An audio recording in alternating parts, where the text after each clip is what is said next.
Well, good morning and welcome to today's Drought Hour. My name is Connie Strunk and I'm a plant pathology field specialist with SDSU Extension, and I will be your host and moderator today for today's session. I'd like to welcome our first presenter, Dr. Jonathan Kleinjan, who will talk to us about corn pollination during drought. So with that, I'm going to turn it over to Dr. Kleinjan. But if you do have a question or have a comment, feel free to use that chat or QA feature at the bottom of your screen. Go ahead, John.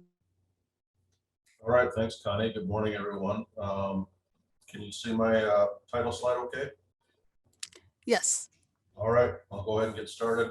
You'll notice my title is a little bit different than what was listed in the advertisement for Drought Hour today.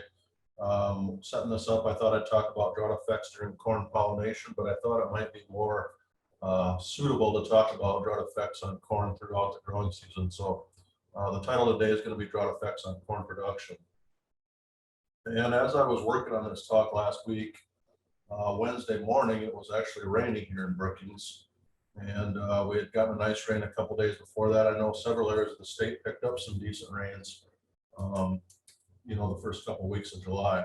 But however, if you look at the drought monitor here, and I'm going to try to figure out how to turn my laser pointer on. Here we go. This was the drought as of July 6th, drought monitor. And then again, July 13th, so a week later, so Thursday of last week. You can see that even though we've got some rains, really the drought probably intensified in a lot of areas. You can see we got a little bit bigger spot here in the north central and more of an increase here, kind of east central, the southeast corner. Maybe a little relief in the northeast, and the southwest stayed pretty much the same, although minimal corn production down there. So probably not the topic we need to talk about today, but in other words, the rain events were pretty spotty, and I think the drought talk, even though I was working on it in the rain, which seems counterintuitive, I think it's still going to be very applicable to this year in many areas of the state, unfortunately.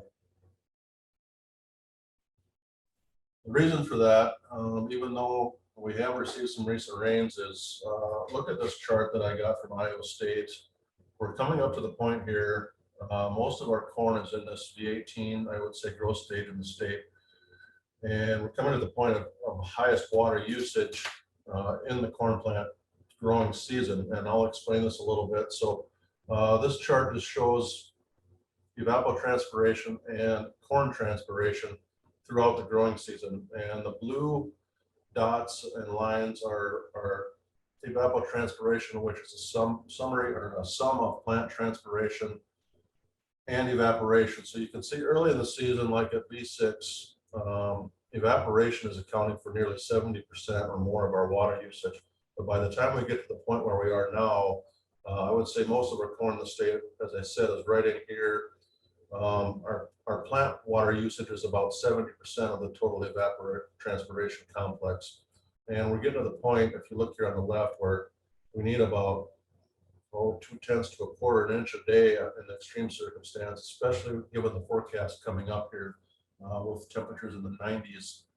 We're going to need a lot of water. And unfortunately, I think many of the areas of the state, there's just not enough or not much left in the soil profile. So I hate to say this, but I'm afraid we're going to see a lot of drought stress, and most producers are aware of this already. So how much water do we need to grow a corn crop? I kind of looked at South Dakota average production. We have been creeping up. In a better year, the state will average 160 bushels an acre, but let's just say we want to grow 150 bushel an acre of corn. Research says we're going to need about 16 inches of water to do that. And that doesn't mean we need 16 inches of rain during the year, but we need 16 inches of water in the soil profile combined with precipitation in order to grow 150 bushels of corn per acre, give or take. A lot of our soils in the state will hold up to 10, maybe 12 inches of water in the really good productive soils, but you get out some areas, especially West River, the non-glaciated soils, they'll really only hold 4 to 5 inches of water in the profile. So some areas need more timely rains to grow this amount of corn. I guess before I move on to another slide, if we wanted to grow 200 bushels of corn, we would need 20 inches of water, and 250 takes 22 inches of water. So it does take a little bit less water as you move up the yield curve, but to get that first 150 bushels an acre, really research says we need 16 inches of water, and there's just really no way about that, or no way around it. That's what I mean to say. Okay, the point of this slide I wanted to talk about is just because corn is rolling ears does not necessarily mean it's stressed or that it's suffering. It's stressed in some ways, but it doesn't mean that it's losing yield potential. So what we're looking for is an extended wilting period, and simple leaf rolling is not going to do it. But if you have leaf rolling and excessive wilting for from early morning, mid morning, all through the day, for an extended amount of days, I've heard 4 days in a row of all day wilting is when you're going to start to lose grain yield potential. I couldn't find the reference for that source, but for instance, if you look here, this photo I took just west of Brookings, obviously this corn here near the shelter belt where the trees are using water, this has been suffering all season long. So this is what I would call extended wilting right here, and this obviously has suffered and lost a lot of yield potential. So just keep that in mind. Simple rolling of leaves does not count for what I would call high stress. Okay, so my talk today, I'm breaking things down into 3 periods. We have early season, which is emergence to V8, mid-season, which is V8 to V16 growth stage, and then late season, which is silking or R1. I guess there's a little bit of a gap in here. You know, we can go up to V18 and then tasseling and then silking. So maybe I should have said V18 to maturity for late season. But anyway, I'm going to talk about drought stress effects on each of these growth stages or range of growth stages today in this talk. Okay, so let's kick it off with early season drought. And to reiterate, that's emergence to about the V8 growth stage. This is a picture I got from a friend in Reliance. If you remember, Central South Dakota back in 2017 had some early season droughts, and they ended up getting rains later in the year, and this corn actually turned out pretty well, and I'll talk a little bit more about that down the road here. But I say no problem because, as a rule, drought stress before the V8 growth stage has minimal effects on final yields. Now, there's always a caveat. So, however, under extreme stress, we can see reduced plant size, and I'll talk about that a little bit, reduced leaf area. There's something called a floppy corn syndrome.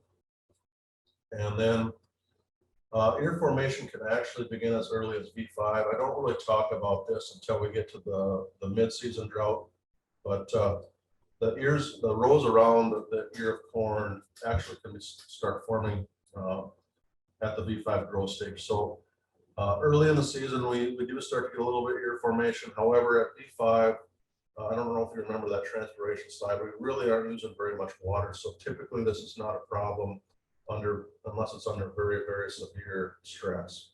Okay. And I want to reiterate, no matter what time of year we are, very extreme stress is going to cause problems. I mean, you have to have water to grow a plant, and it can get dry enough where even early season corn will die. I mean, that's very extreme, but it can happen.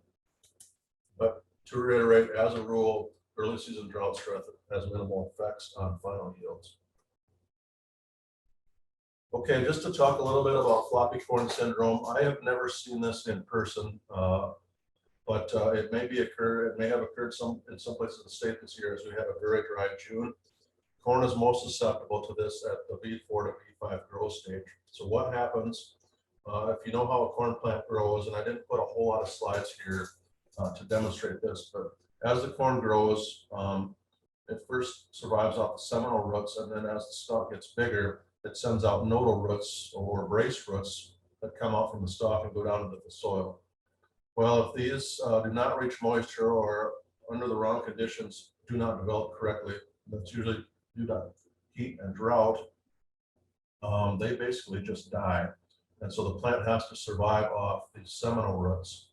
Now they will send out another set of nodal roots later on if the first set dies. But however, you are going to need moisture at some point, or the second set of nodal roots is going to die off as well. And what happens, it's not that the corn plant cannot survive off these seminal roots, it can, and will often look normal. But if you get a wind event or some kind of other stress, the corn plant will basically tip over. And here's a picture of what happens there. And I got these pictures from a Purdue website, Bob Nielsen, the kind of the corn guy out at Purdue. And here's a plant that's tipped over. It's not necessarily going to die, but it makes harvest challenging, and the development of that plant is not going to be very satisfactory for the rest of the growing season. So that's a review of the floppy corn syndrome. As I said, I've never seen it in person here in South Dakota.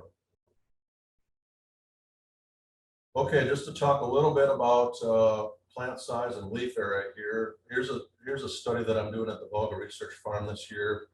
Corn data planting by maturity study. And just to go through this quick, I have 6 different maturities of corn hybrids here and 4 planting dates. So these 8 rows here were planted April 30. These 8 rows were planted May 15th, June 1st, and June 15th. And then we have 75, 80, 85, 90, 95, and 100-day corn. And it will be interesting to see, just to get off in the weeds here a little bit, in a dry year like this one, will the early maturing varieties do well compared to the late maturing ones? It's going to be interesting to see. When I went out and took pictures, the 75 and 80-day corn already had brown silk, so they're past the real critical time for moisture. And the 100-day hadn't even begun to silk yet. So it'll be interesting to see how the timing and hybrid maturity plays into the drier year this year. But what I really wanted to point out, look at this June 15th planting date. This was planted right in the middle of kind of the hot, dry month of June. And if you look over here at a closer up picture, you can see it just, the later planting date just does not look very happy compared to even June 1st here. You would almost consider these plants to be normal. But you look at these planted during the hot, dry period, the upper leaves are rolling a little bit, and the rest of the leaves are kind of skinny. We're just not getting very good plant size, and this is typical of what you would see in a severe early season drought environment, just delayed development of the corn plant in general. Now, as I mentioned before, effectiveness is probably going to be fairly minimal if we start getting rain later in the season. If you look at this chart from North Carolina State, even if we have 50% of normal leaf area, you're only going to get about 5% yield loss. Okay, but as I mentioned, that's assuming that we get normal rain for the remainder of the growing season. And the final thought, or the final slide on this thought is, I know this is a little bit difficult to see. I wish I would have had someone with me to have out here standing in this field, but it looks like we're looking at a cornfield going uphill. But what this really is we've got about 4-foot tall corn here growing on a very sandy field, and the taller corn in the back is where the irrigation reaches. So as the pivot comes around the corner here, this is getting water, this is not. 2 weeks ago, you would have thought this corn was dead. It was wilted, looked like onions, but got a couple inches of rain, as I mentioned, in the area, and it's tasseling. It looks like it's going to be okay, but if the rains don't come in a couple weeks, I expect this to really start suffering again. But my point on this slide is this corn is 4 feet tall. It's probably going to have maybe 80% of the yield potential of this normal crop, but it's hard to say.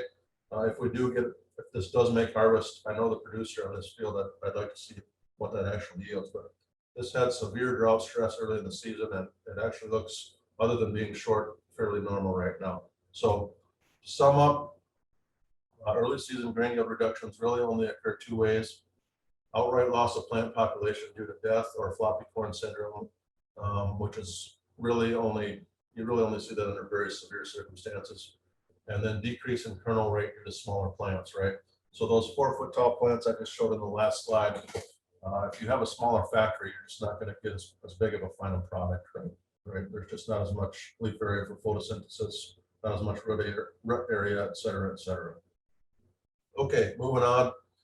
Mid-season drought, V8 to V16. You can notice I have the same picture here as I did for early season drought, because this picture is kind of right on the border of early and mid-season. And so once we get to mid-season, now it kind of starts to hurt. As I mentioned before, ovule formation is occurring. Some say as early as V5, but probably it's a continual process from V5 up to maybe even as late as V16. So the size around the ear begins maybe at V5, but really the ear length wouldn't occur till later on, like this V16 growth stage. So the corn plant's normally going to produce about 1,000 ovules. 400 to maybe 700 will be harvested in a normal year. In a dry year, you're going to have reduced ear size. Yeah, we talked about that before. Reduced plant size, just a continuation from early season drought stress, and then we start to see some drought-induced deficiencies for nutrients when corn reaches its rapid growth state at the V8. Okay, so here's a chart also from North Carolina State that shows mid-season yield loss due to drought stress, and this is like I said, the rapid growth period of corn from V8 to V16. V16 is probably about 2 weeks before tasseling. And this is continuous moisture stress, so you can see it can be severe in mid-season if we get 30 days or a month of continuous moisture stress. And as I mentioned before, this is curling every day, all day, from morning until night. You're going to lose probably 50% of your yield potential. And this is a very extreme circumstance, but I'm not ruling out that we're not going to see this in some parts of the state this year. Okay. Drought-induced potassium deficiency. I've seen a lot of this in the eastern part of the state this year. It shows up around the V8 growth stage when corn is beginning to grow rapidly. Here's a picture of what it looks like. Potassium is very mobile in the plant, so it moves to the newer leaves. First, the plant moves to the newer leaves and sacrifices some of the older growth, so the newer leaves look green and healthy, and the lower leaves start to suffer. Now, why does this occur? 2 reasons. One, in a drought year, the root growth tends to be a little bit slower, maybe hampered a little bit. The roots do grow down in a drought year, but it doesn't mean that they grow as robustly as they do when they're getting ample precipitation. And so there's less root area to explore for potassium. And also potassium is in the soil solution. That's how it reaches the soil roots. And in a dry year, soil solution can be affected slightly, and therefore uptake can be affected in that way as well. Okay. It typically shows up in areas of lower potassium soil tests, but look at this picture on the right. We're seeing symptomology in this field. Anthony Bly sent me these photos. You can see his feet right here. And this area tested 300 parts per million for potassium, so very high soil test. And unfortunately, still seeing some symptomology in a dry year. So if you want to know more about this topic, my colleague, Dr. Jason Clark, wrote an extension article that's in the Crop and Press newsletter, and I'm sure it's on the Agro or the extension website, excuse me. Just Google that or look it up on the extension website. It goes way more in depth than I'm going to talk about here. So in summary, for mid-season grain yield, probably the big one is loss of kernel numbers and ear size due to stress during ovule formation, and decrease in kernel weight due to smaller plants. I kind of talked about that a little bit earlier in early season drought, smaller factory, etc. And then if that potassium stress is enough, you're going to see some yield loss from that. And I should have mentioned rescue applications typically don't work in that situation. Basically what you need is rain. And a lot of times as the corn continues to grow, it will grow out of that stress. Okay, moving on, late season drought. So V18 or V16 to maturity. And basically to sum up here, this is when we need the water. Here's a field west of Brookings. This one's been suffering kind of all year, reaching the tasseling stage. It'll be interesting to see how this one turns out. Just a lighter soil. So even with rain, this one's kind of hurting. And just to go through this briefly, pollination is the most critical stage in corn development. And for moisture, I'd say besides stand establishment, and that doesn't take much moisture in the spring. So B18 to soaking, we can lose 4% per day under stress. Soaking to pollen shed up to 8% a day, and that's, I think, where a lot of our corn is right now, so we're right in the thick of it. And the 2 weeks following, 6% a day. So if you were fortunate enough to pick up a couple inches of rain last week, you probably should be getting through this okay. But then we get to grain fill where it's also critical, and we can lose 5% a day due to kernel abortion and just poor grain fill and poor kernel development. So some of the better soils in the state, I think, will be all right. We're going to see yield reductions in most areas, I'm afraid, just because there's not much moisture left or much water left in the soil profile due to the dry June. So just kind of some final thoughts here. Why pollination? Pollination can cause slow silk emergence and accelerated pollen shed, so it messes with the timing, the normal timing of the plant. Under really hot, dry conditions, the silks will die before the pollen can reach them. And finally, excessive heat may kill pollen directly. Now, it takes an awful lot of heat for this to be a prime. I mean, I think we'd have to be like in the 110s for this for heat alone to affect it, because typically in the morning we get a few hours of fairly nice temperatures, even if it's hot outside, and pollination can occur at that point in time. So I just want to note here that high temperatures alone typically will not affect pollination, with the caveat where soil moisture is adequate. Now, as I mentioned before, there's going to be some places where soil moisture is not adequate in the state this year. So I do expect to see some pollination issues in some areas. Here's an example of some poor pollination. This actually is not too bad of an year if you're going to run into pollination problems. I've seen some cases where there's only half a dozen or a dozen kernels on the whole ear, or some cases where there's nothing at all. So in other words, this is something to watch for. How do you check for this before the kernels actually start to form? There's a technique called the ear shake technique. So if you're concerned about your pollination, wait till the silks turn brown, or wait till, I'd say maybe 5 days to a week after soaking. Go out there, pull the husks off, and you'd have something that looks like this. Carefully remove the husks, I should say, not just pull them off. And then shake the ear. And if the pollination has been successful, most of these silks will simply fall off. They kind of fall off after their job is done. You can see this year, nearly all the silks have fallen off. I mean, there's one here, maybe one here that stayed attached. But if you shake this ear and it looks like this after you shake it, that's some bad news. That means pollination probably did not occur. But as I said, wait till 5 to 7 days after the silks show up before you make that determination. I like to say wait till the silks start turning brown. That usually means their job is done as well, or they're drying out and dying. So if we do have poor pollination, what's next? Leave it for grain production. If you look at this picture again, well, this is not ideal. There still will be some grain there to harvest. I have a friend that says if corn's going to make grain, it'll make 50 bushels an acre. So that might be a little bit of an oversimplification, but I would say this would make 50 bushels an acre plus if every plant had an ear on it like that. The other option is to graze or chop for silage. If you're going to graze it, please test it for nitrates first, and also test for nitrates if you're going to chop it for silage too. It's always a concern in a drought year. The ensiling process will reduce the nitrate content by approximately 50% or half. I know we're going to see a lot of this kind of stuff chopped for silage this year just because guys need feed and they're desperate. But please test it. You can always blend it off with something else if you need to dilute it. Pretty much any of your soil test labs or tissue test labs will do a nitrate test. And I'm not going to get into the ppms required and for safe feed and anything like that. I feel like that's beyond the scope of this talk. Contact your livestock feed specialist if you are concerned about that.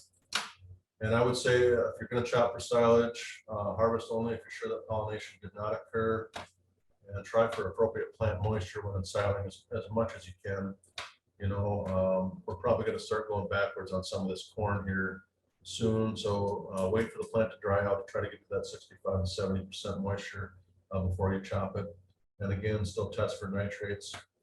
And if it does partially pollinate, wait for the kernels to stop filling, wait for the dry matter, I guess, to maximize it before you harvest it for silage. Because most of your nutrition still comes from the ear if you're harvesting for forage. So you want to get as much grain there as you can, even if you're chopping it for silage. So to sum up, drought can damage corn at any growth stage. However, pollination is most critical, followed by grain fill. And I can't iterate this enough. If you're harvesting a drought-stressed crop for forage, please test it for nitrates. So with that, I think I left a few minutes for any questions. Here's my contact information if you'd like to reach out. Thank you. Thank you, John. You do have a question in the Q&A, so I will read that for you. How much of a difference can reduced tillage, no-till, make in moisture conservation? Well, it can make a huge difference. I mean, look at the transformation in central South Dakota over the past 20 years since no-till was adapted out there. I mean, you know, I remember as a kid going west, and then you got to Huron, and basically there was no corn going west of there. And the adoption of no-tillage has really increased the row crop production out there. And as far as numbers, man, I don't know how much moisture you can save. This would be a better question, like if one of our soil specialists was on. But I could see no-till, I could see you saving 4 inches of moisture a year, maybe 5. Like I said, that's a little bit out of the realm of my expertise, but no-till makes a huge difference. Thank you, John. If you have other questions, please feel free to put them in that chat or the Q&A, and we'll be sure to get them answered. Our next presenter is going to be Jack Davis, and he's going to talk about the current crop conditions and some market outlooks. So we await his information. So with that, Jack, I'm going to turn it over to you. So just an introduction, Jack Davis, and the crops business management field specialist from Mitchell, out of the Mitchell office. Yeah, we're going to talk our latest WASDE report and then our conditions that were as of last week.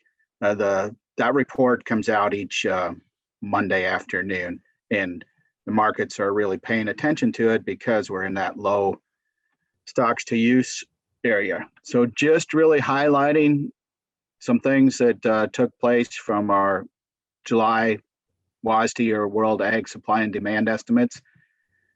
We got 2 crops, the one that we're using up, which is our 2020 balance sheet, and then the new one, which is the crop that we're growing now, is a 2021. So they raised projected feed usage by 25 million bushel. There was no change in ethanol use and no change in exports. So they ended up lowering projected carryover by 25 million bushel to 1.1 billion about, which really gets us down to where we were back in 2012 and 13 timeframe of a low stocks to use ratio. So therefore, any stresses on the growing crop really become enhanced, and we have that enhanced volatility. The swings, if we get rain, if we don't get rain, that's a lot due to that carry out that we have and its relationship to use. So looking at the corn crop that we're growing now, in July, they hold yield steady, kind of a trend yield. There were as a nation, there wasn't enough weather issues to justify lowering that. Now, USDA will get in fields in August and start taking measurements of ear counts and those types of things, and actual surveys of farmers. So they'll get better yield forecasts as we go forward. but for right now, held that steady at 179. Production was up, and that would be really due to increased acres. And so we were up 175 million from June.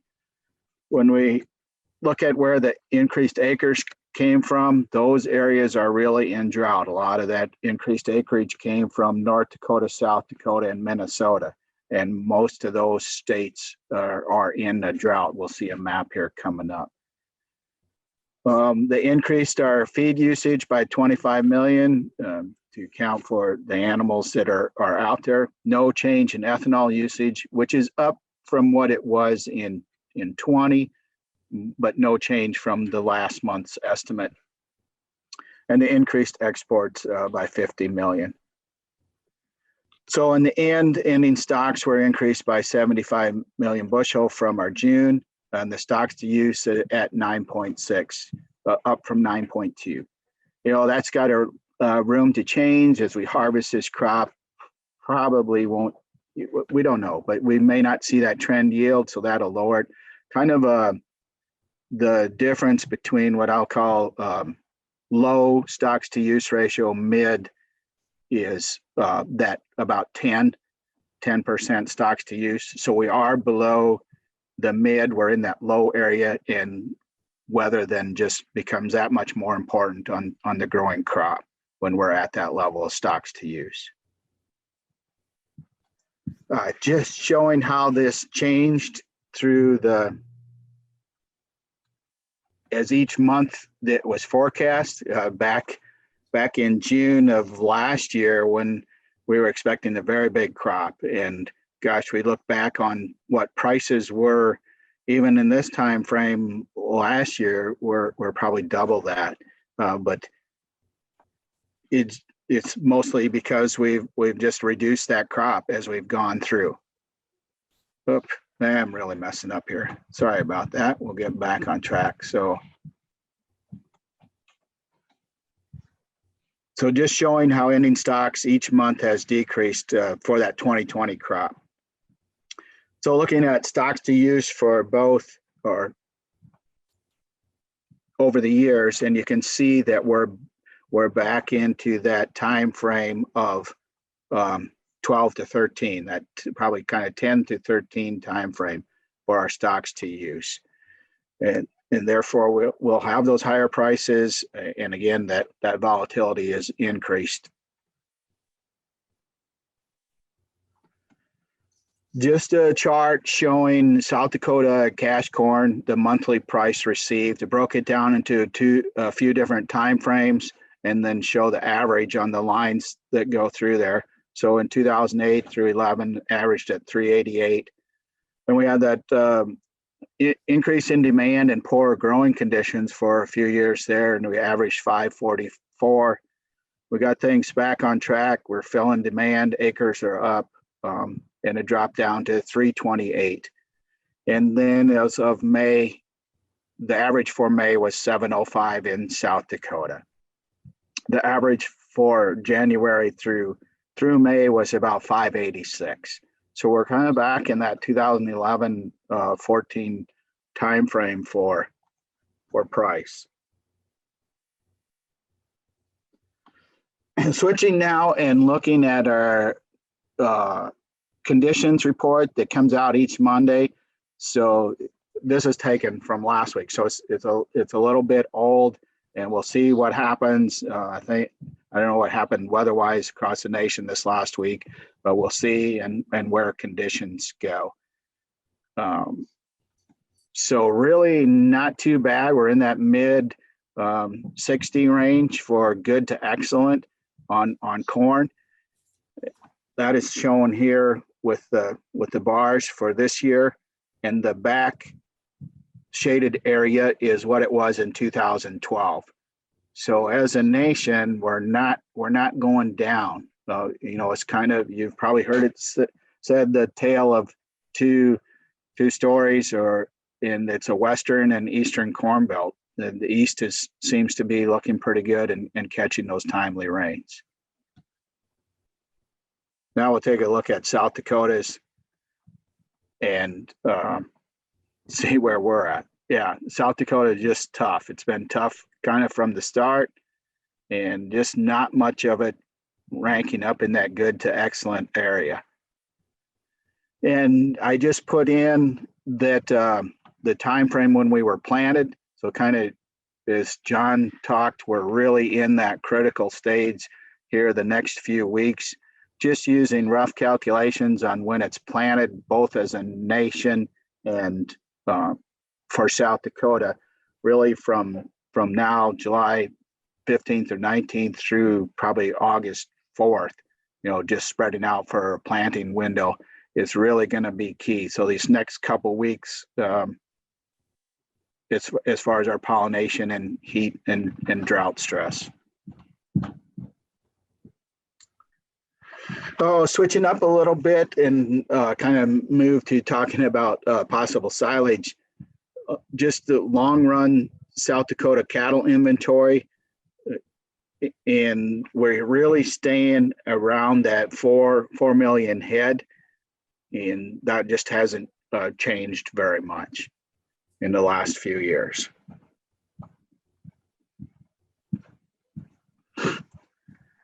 And then looking at a ratio of harvested to planted corn. So this is harvested for grain, and we tend to harvest about 95% of it for grain in South Dakota.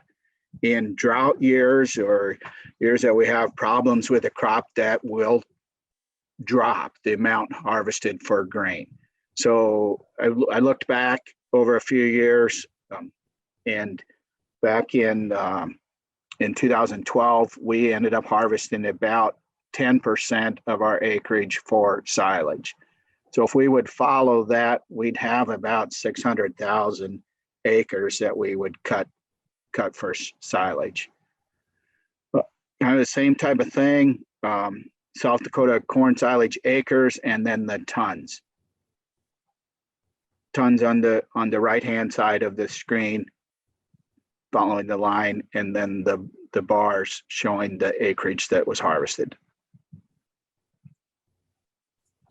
Yeah, so this year we planted right at 6 million acres of corn. So if we would follow that 2012 timeframe, we would, for silage, we would harvest about that 600,000 acres. So just kind of giving an idea of what possibly could be out there for silage. Corn area in drought. This is of July 13th, approximately 36% of the corn was in a drought stage or area. So the greens being our major crop, with the red hash being the drought that covers it. About 19% of Iowa is in a D2 or greater as of this time frame. Again, this comes out on each Thursday, so that changes each week. And here, just listing acreages. 10% of corn is in North Dakota and South Dakota, 9% in Minnesota, and about 14% of the acreage is in Iowa.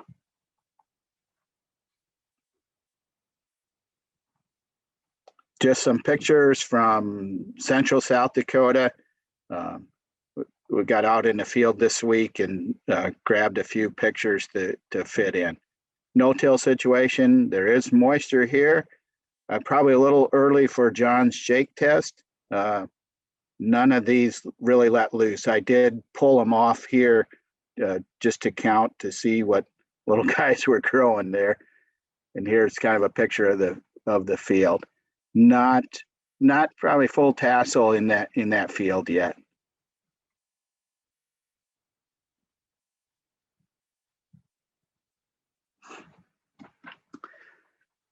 Okay, looking at our hay supply, the South Dakota, this would be an early look. So this would be like a March intention. So kind of looking where we thought we would be coming up for the alfalfa harvested. Here is our beginning stocks. There's our other hay, and then alfalfa harvested.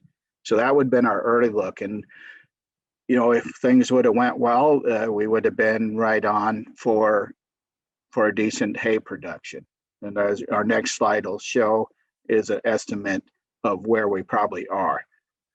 So this just took production from similar to 12 and added it on to the May 1 stocks. So we are well below where we were the last few years as far as our hay production in South Dakota and supply. You know, we had a good winter last year and it worked well, but now with the reduced production, abandoned acres in alfalfa and lower production, we're going to end up short of what we were the last couple of years. And just showing hay area in drought, same type of thing, the dark green being the major hay production area.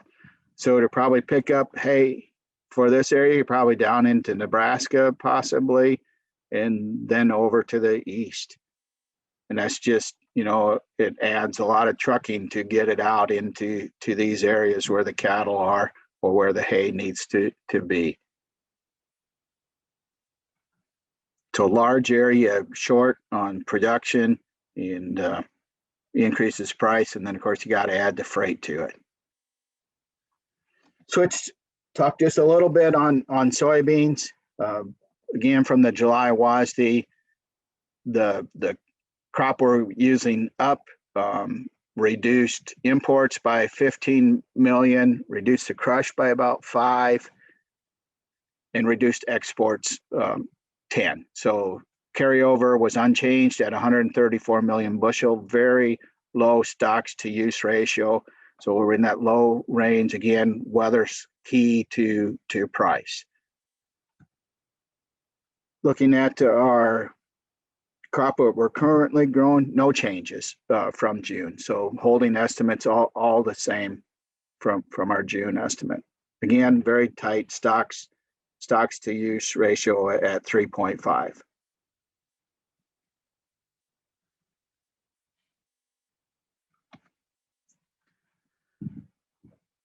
Just showing how it has decreased and now it's being held steady. You know, gosh, we really dropped off as we, you know, August, we were still looking pretty good. We had that hot August, and then as it got into harvest, it just showed that the crop really wasn't there like was initially thought.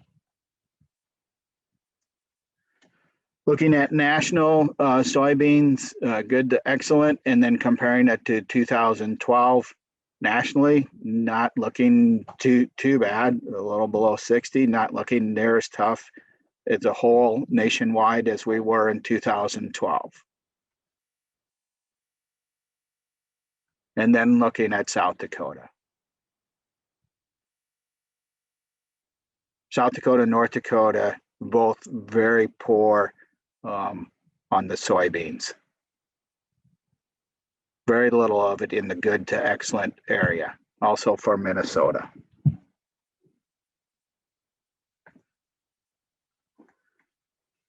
Soybean area in drought, similar to the other two maps, and then just a list of the acreages that are in each state, 15% North Dakota and South Dakota, 9% in Minnesota, and 11% in Iowa.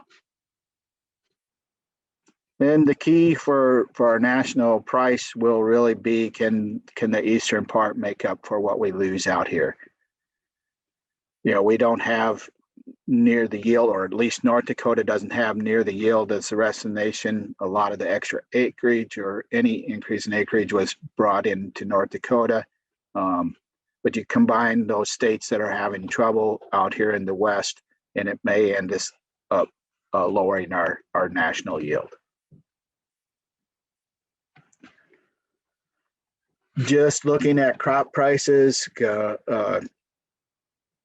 our current crop, the 2020, and then new crop bids. These were as of last Thursday for Central South Dakota.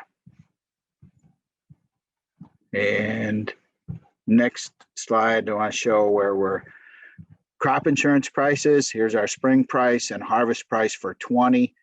Our spring price for 2021, the crop we're currently growing, and then when we'll do our harvest discovery.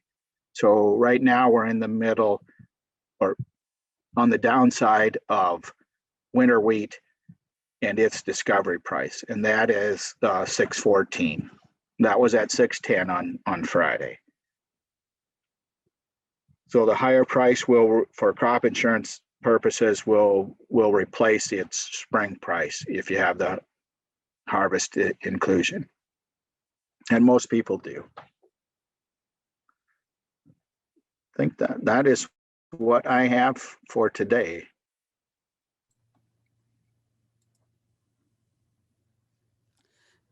Thank you, Jack. If you do have questions for Jack, please feel free to put them in that Q&A or put them in the chat, and Jack will be happy to address them. And same with Jonathan. Any questions for Jack or John? I haven't seen anything come across here in the chat. So I'll have some questions for John if we got a little bit of time, unless we need to jump down. And I don't want to take anybody if somebody has something. Well, I will interrupt. How about that? If there's a question that comes in, I will interrupt. Yep.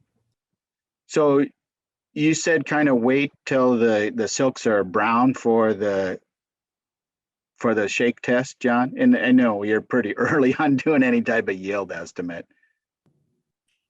Yeah, I like to say wait till they're brown. Otherwise, I'd say wait till about a week after they show up, after you start seeing the silks. Yeah.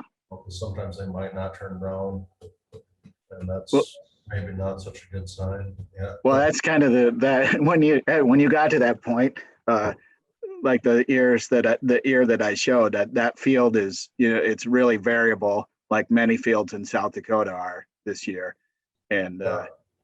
Yeah, I thought about doing a brief discussion on that too. I've never seen such variable tasseling, I don't think, as I have this year. But yeah, I really think that'll be a non-issue. Okay. The variability anyway, as long as you have some soil moisture there, I mean, you should be just fine. Yeah, this was the field I was able to go in was a no-till, and surprisingly, there's moisture right up towards the top. I didn't have a shovel, so I didn't dig. But it was there on the top.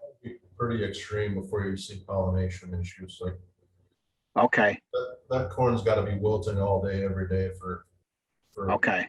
Where I think you're going to see really pollination issues. And it's a little bit uncharted territory for me because we haven't really seen anything like this since maybe 1988.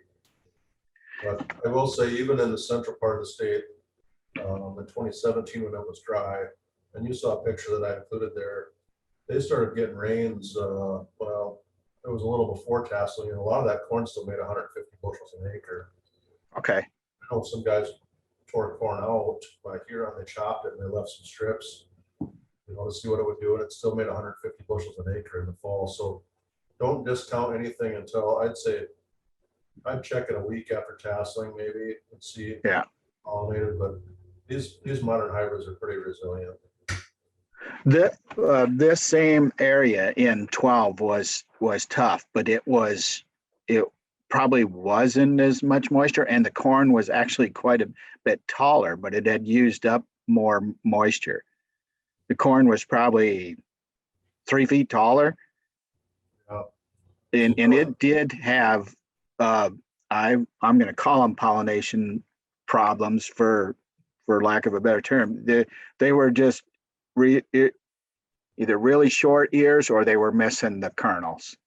So I don't know if they came and shrunk back or what had happened. Well, the ear length is determined right around 2 weeks before tasseling, or 2 weeks to 3 weeks before tasseling. So it could be, if it was under stress at that point in time, it just had really long ears, Yeah. Or it could be a combination of poor pollination too. But yeah, I remember in the pollination time frame, it was extremely hot and windy and dry. So you really didn't get, there was probably 4 or 5 days that you didn't get hardly any dew in the morning even. So it Yeah. was, yeah, just kind of the perfect storm for non-producing. Well, I think we're going to see it in some areas of the state this year, unfortunately. Yeah. Just given the weather forecast right now. That was my question. Sounds good. I have a question for you, Jack. Yeah. What are the fall prices for corn and beans going to be? Yeah. Yeah. Okay. Yeah. Depends. Yes. Yeah. You know, we started going higher this morning, and I think that was due to weather, of course. But then it tapered off. Oh, we had some things, the COVID scares coming up again, and what was the other one? Oh, yeah. So that's ethanol deal and not using as much corn. And there was one other thing that kind of scared the market off today, and I'm not remembering that right now. We're still in a low stocks to use ratio, so, and I think you got to look at it. Can you price him for a profit? You also got to be careful on what your yield is too. You don't want to, if you're cash contracting, you don't want to get caught on the wrong side of it. So maybe use those tools that don't get you locked into delivery if you're pushing your marketing. And then, you know, if we get another run up, gosh, you might have to look at doing some for next year if you got prices locked in. The nice thing for South Dakota producers is we had a high spring and spring price for corn and soybeans, and I think we'll have a pretty high price for fall price now for the wheats. So given the drought out here, I think that's going to be a savior for a lot of people. Yeah. I'm kicking myself for not buying spring wheat futures back when I saw what was going to happen to this crop. Right, because you could see it coming. I think we might see $11, $12 spring wheat. I don't know if I'm right on that, but yeah, the Twitter comments were really blowing up today on, you know, there'll be a drop in the amount of crop that'll be harvested yet. so Yeah, that was my uninformative answer, maybe. I don't know. Yeah, can't nail me quite on price. Though I wouldn't be working for extension, I guess. Right. Yeah. John, there is a question for you. How do you know when the corn isn't going to tassel due to drought? They're talking west of Aberdeen and in the Eureka area. How do you know if it's not going to tassel? It's in the Q&A if you want to read that. Let me pull it up here. Sometimes it's better just to read it. Open. Yeah, west of Aberdeen, Eureka. I went through there on July 2nd, going to Selby, and it looks pretty rough. From, you know, the bottle area to Ipswich. I would say if the plant starts shrinking, going backwards, and you start getting some necrosis or tissue dying, and there's still no tassel, that's probably when you're going to know, especially if, you know, the next 2 weeks, if you haven't seen a tassel, I think it's probably kind of hopeless. I don't know, Jack's nodding there. I don't have a really definitive answer for you other than my gut, I guess. The comment also includes that it's knee high and is curled. If it's not 4 feet high at this point, and looking like it might tassel, I think you're probably in trouble. I wouldn't hold out much hope, especially given the weather forecast. Sorry to say.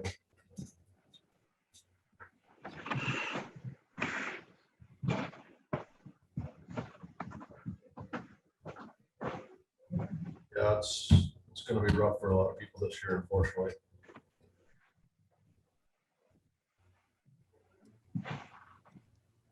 Thank you for those questions. Crop insurance is going to be a big help, but the people that need feed for livestock, that's where it's really going to hurt, I'm afraid.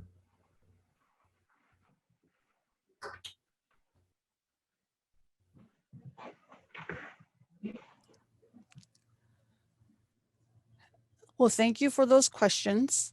If you do have additional questions, please feel free. We'll be on the line here for a few more minutes to drop them in the chat or that Q&A, and we'd be happy to address them.